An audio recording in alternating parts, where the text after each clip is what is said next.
we've never had any problems in my experience, but I know the paper has had problems. Sometimes we're given the runaround when we have to talk to a university official. We try and sit down with people as much as possible, but there's a couple of university officials that will just send us a no comment email, and it's usually stuff that directly affects us, like stuff that should be available, like the cost that went into our new union and how much we're footing the bill for it. And there was a couple of times where we were only supposed to pay like a certain fee, each student was, and that number jumped like $20 per student, and we were trying to figure out why.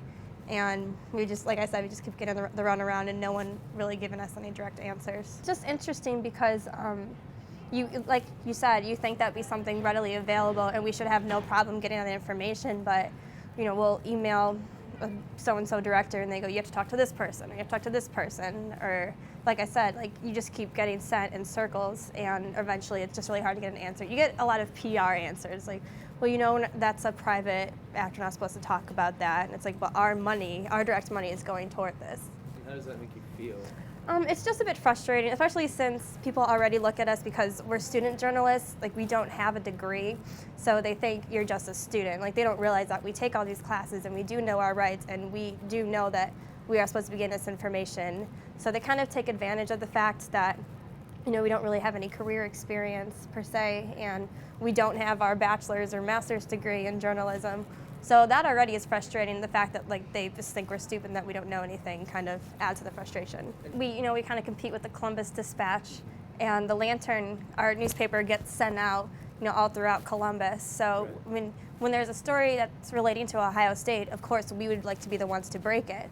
And it's very frustrating when we see the Dispatch break something and our vice president or officers are quoted there, not through an email, but through like a telephone interview, through an in-person interview, and all we can get is an email comment. So it's frustrating because you think they'd want to help out the students more and make the Lantern look better, but they're giving the Dispatch the story because they're regarded more high. I mean, people know who the Dispatch is, but someone all over the country wouldn't know what the Lantern is.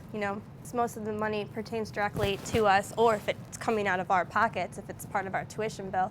It is frustrating because we do want to know where that money is going to, and who exactly is receiving this money. And it just, money is always just a tough issue. Whenever you bring up money, people will kind of be really tight-lipped and very carefully phrase their wording so they don't kind of get someone in trouble or say the wrong thing. I like that there's so many different schools here, so I hope that we can talk with you guys and talk with like Toledo's here, like Cincinnati, to kind of see what kind of problems they go toward, because obviously we're the largest school that's in attendance today, and I feel like we should kind of, and our newspaper was just voted like the best in Ohio according to Ohio Newspaper Association, so I feel like we should be getting this information, but if it shows that even some university as big as Ohio State isn't getting it, then hopefully maybe the smaller schools can kind of help us out.